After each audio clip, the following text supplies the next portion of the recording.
Fala galera, estou vindo aqui em nome dos Mortadelas para falar com vocês hoje a respeito do golpe de Estado que está acontecendo no Brasil. O da Turquia eu deixo para o Luiz, que é de Relações Internacionais, hoje vamos falar de Brasil.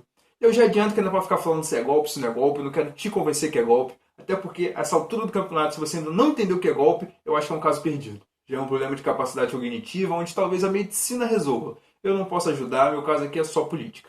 O que eu venho trazer para vocês é sobre quem está por trás desse golpe. Cunha, Temer, Globo, Estados Unidos, enfim. Quais são os interesses que está por trás disso tudo? São várias as narrativas que são apresentadas, mas nenhuma consegue dar conta da complexidade que é esse golpe. E não consegue por quê? Porque são vários os agentes, são vários os interesses. Agentes e interesses esses que ora estão agindo em conjunto, ora estão agindo em disputa. E é por isso que bagunça todo o jogo. E você não consegue encaixar esse golpe numa narrativa linear, com começo, meio e fim, definindo bem vilão, herói, vítimas, enfim. Isso é enredo de filme. A realidade é muito mais complexa do que isso. E eu não tenho a intenção de esgotar o tema, até porque eu não conseguiria. Quero apenas trazer alguns elementos para ajudar a gente a entender o que vem acontecendo. Porque eu sei que está difícil para todo mundo, porque de fato é complexo. E aí, para a gente começar a entender o que vem acontecendo, a gente precisa perceber que no mundo globalizado que a gente vive, tudo está interligado. Então, qualquer análise política ela precisa estar atrelada a uma análise de geopolítica internacional. E quando a gente parte para esse campo, fica muito claro que há sim um interesse dos Estados Unidos no golpe. E o interesse dos Estados Unidos em derrubar o governo do PT não vem de hoje. São vários os motivos, mas dois são principais e são muito claros, são muito fortes. O primeiro é devido à política externa que o PT implementou no país desde 2002. O Brasil, a gente sabe que sempre foi um capacho dos Estados Unidos. A gente foi lembrar da década de 90, quem elaborava nossa política de educação era a FMI, que é controlado pelos Yankees. Então, isso sempre foi muito forte aqui no Brasil. Não só no Brasil, os Estados Unidos sempre exerceu sua força muito forte aqui em toda a América do Sul. E os Estados Unidos, o PT ele veio tentando sair um pouco dessa órbita. Ele veio trabalhando na sua política externa para sair um pouco desse domínio. Alguns movimentos claros, como pegar o empréstimo com os bancos locais para pagar o FMI, ou seja, trocar a dívida externa pela interna para diminuir a ingerência da FMI aqui dentro do país. Fortalecer o Mercosul para que juntos eles consigam resistir mais a esse imperialismo norte-americano. E por último, um movimento que talvez seja o que mais afrontou os Estados Unidos, que é uma aproximação com China e Rússia e a criação do BRICS. Né? Isso o Luiz até me corrige sempre quando eu falo que não é uma construção de uma nova ordem mundial, que a China e a Rússia quer estar inserida dentro dessa ordem mundial que aí está, mas é de fato uma diminuição da hegemonia dos Estados Unidos no mundo. Só que isso não é interessante para os Estados Unidos. Então, a política externa do PT tornou o PT não grato aos Yankees. Então, desde então, é interessante para os Estados Unidos que o PT saia do poder e volte um governo que esteja alinhado à política externa dele. Esse é um ponto. O segundo é o pré-sal. E isso é muito claro, né? O pré-sal, e aí tem dois fatores no pré-sal, né? Um que é claro, que é o que todo mundo acho que todo mundo enxerga, que é o imenso recurso que ele gera, né? Estamos falando de trilhões. Então esse é um recurso que arregala os olhos do mundo todo, o mundo todo olha para cá. Há interesse aqui no pré-sal e os Estados Unidos, obviamente, tem muito interesse em ter essa riqueza para ele. E o PT negou, até por essa aproximação, por essa aliança com a China, com a Rússia, o PT negou esse pré-sal dos Estados Unidos da forma que ele queria. E isso gera um inconformismo por lado deles, né? Então, eles querem porque querem o pré-sal. E eles não querem só pelo recurso. E aí que está outro ponto do pré-sal, que aí já a gente não enxerga. O pré-sal, pelo valor que ele é, pelo recurso, que a gente está falando de trilhões, como eu falei, ele pode gerar para o país uma soberania que a gente nunca teve. Ele pode gerar para o país uma autonomia, uma independência que a gente nunca teve. E isso não é interessante, não é só para os Estados Unidos, não. É para todas as ditas potências que exploram a gente. Porque o Brasil ainda é um país explorado. Aquela velha história lá que a gente aprendia no colégio, né? Do Brasil exportar matéria-prima, importar produto industrializado, na prática ainda continua a mesma coisa. Entendeu? A troca ainda é essa, aquela troca desigual que a gente aprendeu lá no colégio. O Brasil ainda é hoje assim. E é interessante para as potências, que enriquece às custas disso, que o Brasil se mantenha da forma que é. O Brasil ele é rico em recursos, ele é rico em mão de obra, ele é rico, um mercado consumidor gigante.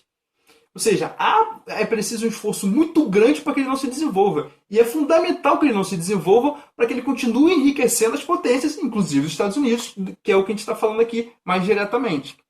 Então os Estados Unidos têm um interesse claro no golpe para que realinhe uma política externa de subserviência a ele, para que ele consiga pôr as mãos no pré-sal, não só para enriquecer através do pré-sal, mas também para manter o país subdesenvolvido, para que ele mais facilmente ele consiga explorar a mão de obra, consiga explorar o mercado consumidor e principalmente consiga explorar nossos recursos. Então, é muito claro que há sim interesse dos Estados Unidos no golpe. Esse é um dos interesses, esse é um dos agentes. Um outro agente que é muito claro também no interesse do golpe é a burguesia tradicional do país. Muito bem representada, digamos assim, pela Fiesp. Aquela instituição decadente, que parece que a cabeça parou na Revolução Industrial. A burguesia ela já fede por si só porque ela enriquece através da mais-valia do trabalhador. Mas a nossa burguesia ela consegue ser mais escrota, porque nem para desenvolver a indústria nacional ela serve. É uma burguesia entreguista, é uma burguesia que não tem nem aquele nacionalismo que serve para, pelo menos, a proteger a gente do imperialismo externo. Nem para isso essa burguesia serve, porque a Fiesp até hoje nunca apresentou um projeto de desenvolvimento da indústria do Brasil. A única coisa que serve a Fiesp é para lutar pelo direito de continuar dando chibatada em trabalhador. A função da Fiesp é lutar para queimar a CLT. É só para isso que a Fiesp serve. Ou seja, é uma instituição decadente, é uma instituição que vive ainda com a cabeça na Revolução Industrial. E a Fiesp tinha total interesse no golpe justamente para colocar uma cambada de safado, como está lá agora o Temer e companhia, para justamente tacar fogo na CLT, aprovar a terceirização, enfim, aprovar todo o retrocesso legislativo trabalhista possível. Então, essa era outro agente do golpe. E além da Fiesp, a partir do momento em que se construiu uma turbulência política no país, o PT ele já se tornou descartável para o mercado financeiro. O PT ele cumpriu muito bem o papel ali de representante do mercado financeiro até determinado ponto, mas a partir dessa instabilidade política, dessa revolta popular que começou a surgir no país, ele já não se tornou o elemento importante que ele era para implementar as demandas do mercado financeiro e acalmar a população. Ele já não tinha mais essa capacidade, então era preciso trocá-lo. Então o mercado financeiro também começou a ver com bons olhos, não era no início, mas depois começou a ver com bons olhos a queda do PT para que se entrasse um outro grupo que pudesse implementar o tal do ajuste fiscal sem que inflamasse a população. Aí entra a tal da Rede Globo e a grande mídia de modo geral, que todo mundo fala. E de fato tinha interesse no golpe. E não é difícil também entender a razão desse interesse que eles tinham. Falamos aqui dos Estados Unidos, da Fiesp e do mercado financeiro de modo geral. Quem financia a grande mídia? A Globo, que é um caso mais particular, inclusive, ela, na sua origem, ela foi financiada pelos Estados Unidos. Isso aí vocês podem pesquisar no Google, onde é que vocês quiserem, de acordo lá com a Times New Life, se eu não me engano, enfim. Ela foi financiada com muito dinheiro dos Estados Unidos. Ela é, até hoje, sim, um braço dos Estados Unidos aqui no Brasil. Ela é... Tanto que ela nasce para legitimar a ditadura militar que foi financiada pelos Estados Unidos. Então, assim, são muitas questões que vocês podem pesquisar aí à vontade, que vocês vão ver que ela é um braço dos Estados Unidos, ela defende os interesses dos Estados Unidos. Além disso, quem financia a Rede Globo, além dos Estados Unidos? A burguesia local, que são os anunciadores, o mercado financeiro, os rentistas, os bancos, que são eles que financiam a grande mídia. E se é interessante para eles que haja um golpe, que derrube o PT, é óbvio que a grande mídia vai se portar de acordo com as pessoas que financiam, não é você, não. Não se engane que não é você. É o dinheiro de anunciante que financia a grande mídia e a grande mídia vai trabalhar para eles. Então é simples entender. A Globo foi um agente, a Globo e a grande mídia de modo geral foi um agente importante para derrubar o governo? Foi. Tem interesse direto? Tem. E eu acabei de desminuciar para vocês o real interesse.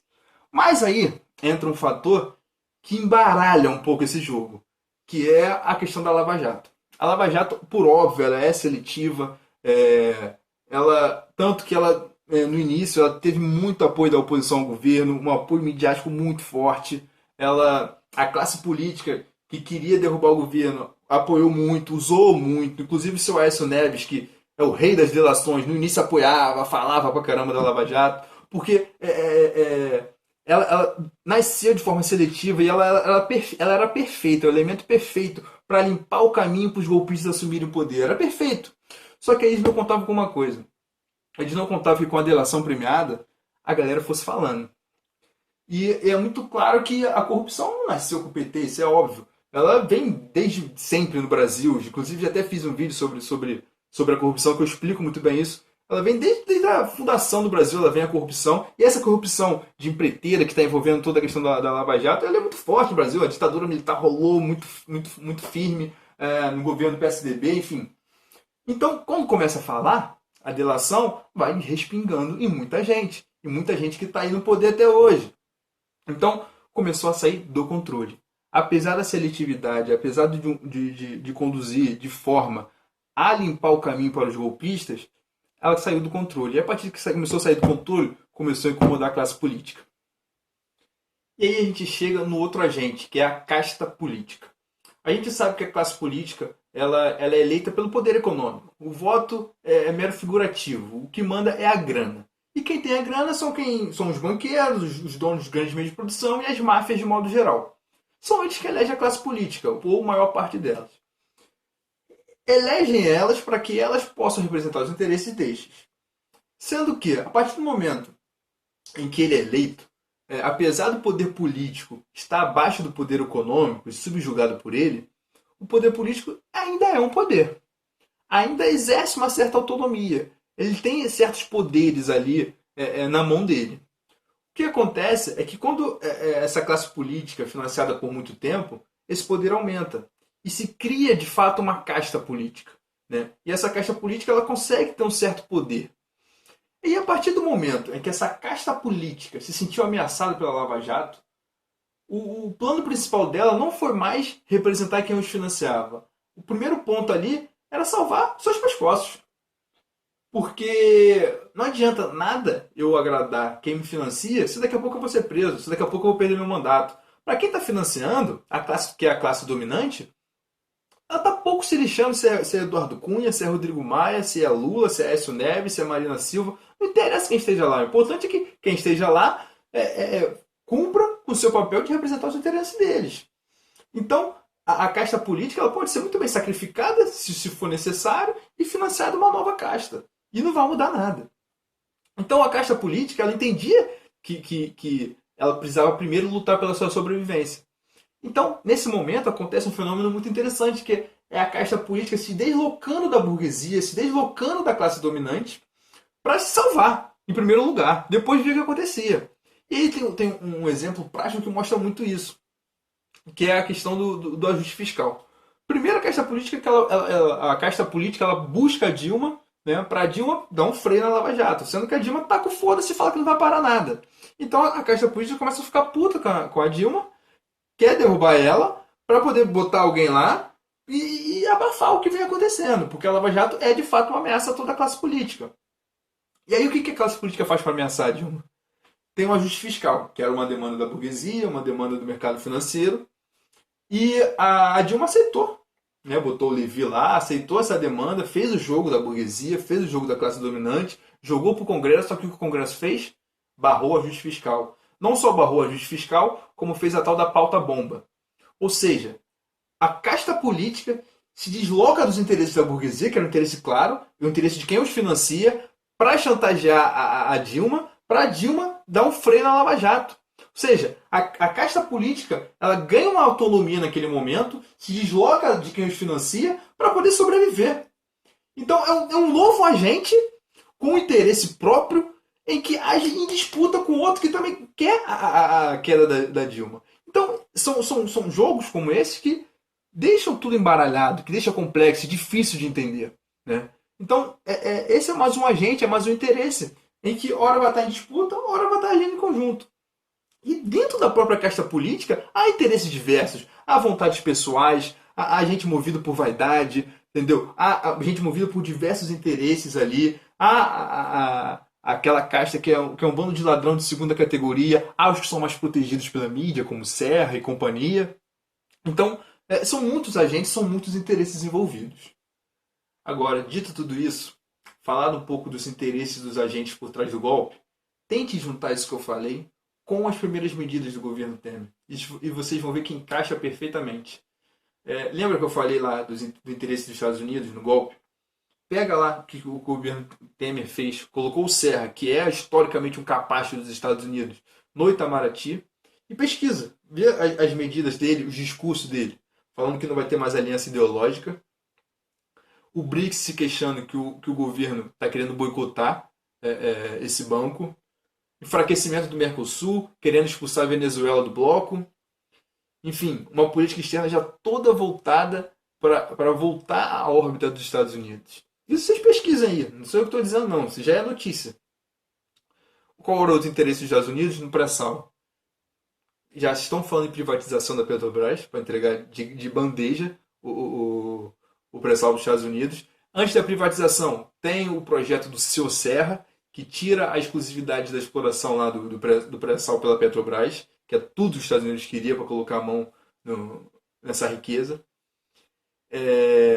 Eu falei da Fiesp, já se fala abertamente sobre terceirização, sobre flexibilização da CLT, o imbecil lá da Confederação Nacional da Indústria falando de 80 horas para a jornada de trabalho. Eu falei aqui do mercado financeiro, o ajuste fiscal está correndo, né, com o Meirelles lá na Fazenda. Falei da Caixa Política, aí acabou já a CGU, a Corregedoria Geral da União, a Caixa Política agradece, né, que a CGU era quem mais fiscalizava essa questão da corrupção do colarinho branco. Enfim, o Temer tirou a urgência do pacote anticorrupção, que a Dilma tinha colocado lá. Enfim, são várias medidas que dizem exatamente o objetivo do golpe, que atendem diretamente todos os agentes, todos os interesses envolvidos por trás desse golpe, né? Então, vocês podem pesquisar, tentem sintetizar, entender, pesquisem, se aprofundem tudo que eu falei e juntem com o que vem acontecendo, que vocês vão ver que tem muita ligação. E, para finalizar, uma pergunta. De tudo que eu falei, eu acho que eu falei muito pouco da palavra povo. Porque a pergunta que fica é: onde está o povo nessa história?